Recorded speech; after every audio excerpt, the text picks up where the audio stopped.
Hello everyone, কেমন আছো সবাই? আশা করি সবাই ভালো আছো। আমি বেশ ভালো নেই। তো আমার চ্যানেলের নিউ একটা ভিডিওতে তোমাদের সকলকে অনেক অনেক স্বাগত আর ভালোবাসা জানাই। তো আজকে আমি রান্না চাপিয়েছি। আমার মা বাড়িতে নেই, আমাদের গ্রামে যে স্কুলটা আছে ওখানে মা রান্না করতে গেছে। মা প্রতিবারই রান্না করে দিয়ে যায় বাড়িতে, বাট এবার করে দিয়ে যায় না, এক দুবার করে দিয়ে যায় না। আমি তখন রান্না চাপাই, বাট আমি এইরকম আলু ভাত ওইটাই করতে পারি, আর কিছু পারি না মোটামুটি। তো যাই হোক, তারপরে এই যে এখানে রান্না চাপিয়ে দিলাম। আর ভালো না থাকার কারণটা হলো আমার দাদু অ্যাক্সিডেন্ট হয়েছে। তো হ্যাঁ, অবশ্যই তোমরা যেটা শুনলে সেটাই সত্যি। তো তোমাদের এই ভিডিওতে দেখাবো আমার দাদু এখন কেমন আছে। অ্যাক্সিডেন্ট হয়েছে সেই দিন আমি ভিডিও করার কথা, কারণ মনেই থাকে না এরকম ব্যাপার। তো আমি সাইডে ফটোটা দিচ্ছি, দেখবে দাদুর প্রথম দিনের অবস্থাটা। বেশি কিছু না হলো, যেহেতু বয়স্ক মানুষ না, যতটুকু হয়েছে অনেক বেশি হয়েছে আমাদের কাছে। তো কোমরে লেগেছে হালকা, তারপরে মাথায় সেলাই হয়েছে, কপালে আর কি 3-4টে। তো আমি দাদুর বাড়ি এই যে চালটা দিয়ে যাব।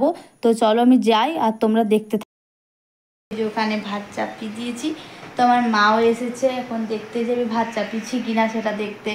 তো আমি এবার যাব আমার দাদুকে দেখতে যে কেমন আছে। এখন সকাল থেকে গিয়েছিলাম 2-3 বার, তো এখন আরেকবার যাই আর তোমাদেরকেও সেটা শেয়ার করবো, তোমরা দেখতে থাকো।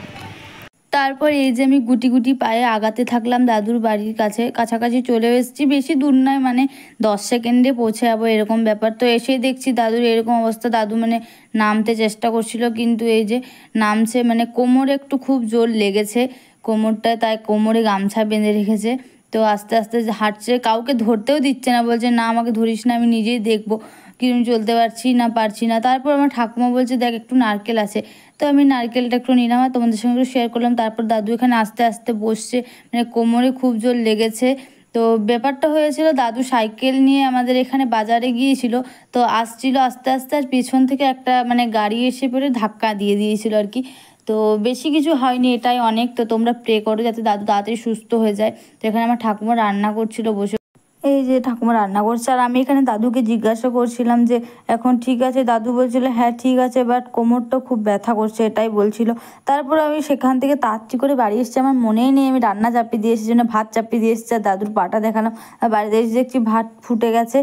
তো আমি তারপর আর কিছুই করিনি, তারপর আমি ঘুমিয়ে পড়েছিলাম। তো তারপর দেখছি মা স্কুল থেকে রান্না টান্না করে 1টার সময়, যে 1টা 30-এ আরে বাড়ি চলে এসে পরে দেখছি যে মা এখানে আলু মাখছে আর এখানে ডিম ভাজছে। আমি আর কিছুই করিনি, আমার প্রচুর ঘুম পাচ্ছিলো, কারণ এই দাদু হসপিটালে যে যাই সবাই মিলে বাড়ির সবাই ওখানে গিয়েছিলাম। তো হায়রা নিয়েছিলাম, তো তারপর প্রচুর ঘুম পাচ্ছিলো 1 দিন আগেই। তো তারপরে এই যে এখানে আমি এবার বিকেলে খাওয়া দাওয়া করে এসেছি। এসে পরে দাদু এখানে মলমটা লাগিয়ে দিচ্ছিলাম, দাদু যেখানে যেখানে আর কি বেজে গেছে। তো দাদু বলছিল এই সাইডে। তো দাদুর যেহেতু কোমরে ব্যথা ছিল, তো দাদু হাঁটতে অসুবিধা হচ্ছিলো, তাই আমার দাদা এখানে একটা যে লাঠিটা ধরে ধরে হাঁটবে সেটা করে দিচ্ছিল আর কি। তো তারপর আবার আমি বিকেলে দাদুর বাড়িতে গিয়েছিলাম। ওখানে যেয়ে দেখছি দাদু এখানে মুড়ি আর চানাচুর খাচ্ছে, মুড়ি চানাচুর দিয়ে মুড়ি খাচ্ছে আর কি। দাদু খুব খেতেই চায় না এরকম ব্যাপার, খাচ্ছেই না কিছু, শরীর প্রচুর দুর্বল হয়ে যাচ্ছে। তাও আস্তে আস্তে যতটুকু খাচ্ছে সেটাই অনেক। তারপর আমি দোকানে এসে দেখছি একটা কুরকুরেতে ভেতরে 2 টাকা পেয়েছি। আমি এটা নিয়ে অনেক খুশি হয়ে বাড়ি গেলাম। তো বাড়িতে এসে এই যে আমি ম্যাগি করবো, আজকে ডিমের ম্যাগি করব। তো তোমরা দেখতে থাকো ভিডিওটা, আর আমার দাদুর জন্য প্রে করো যাতে তাড়াতাড়ি দাদু সুস্থ হয়ে যায়। তো কদিন আগে হসপিটালে ভর্তি ছিল, সেটার থেকে বাড়িতে এলো, আবার শরীর অসুস্থ হয়ে গেছে। তো এখানে আমি ম্যাগিটা পুরো করে নিচ্ছি, তো কমপ্লিটের দিকে। তো তোমরা যেহেতু পুরো ভিডিওটা দেখেই নিলে, তো কি করতে হবে, জলদি করে একটা লাইক করে দাও আমার ভিডিওটাতে। আর যারা এখনও আমার চ্যানেলটি সাবস্ক্রাইব করোনি, প্লিজ সাবস্ক্রাইব করে দাও। তো এখানে আমার মায়ের হলো ছাতু, সেটা তোমাদের দেখিয়ে দিলাম। আর এই যে আমার বাবাকে এখানে দেবো, বাবা বলবে হ্যাঁ মোটামুটি ভালোই হয়েছে। বাবা যেহেতু এইসব খেতে পছন্দ করেন আর কি। যাই হোক, তো আমার চ্যানেলটি সাবস্ক্রাইব করো, আর আমার দাদুর জন্য প্লিজ তোমরা প্রে করো, আর একটা কমেন্ট করে দিয়ে যাও, আর ভিডিওটা প্লিজ একটা লাইক করো। চলো সবাই সুস্থ থেকো, ভালো থেকো, সাবধানে থেকো। চলো টাটা।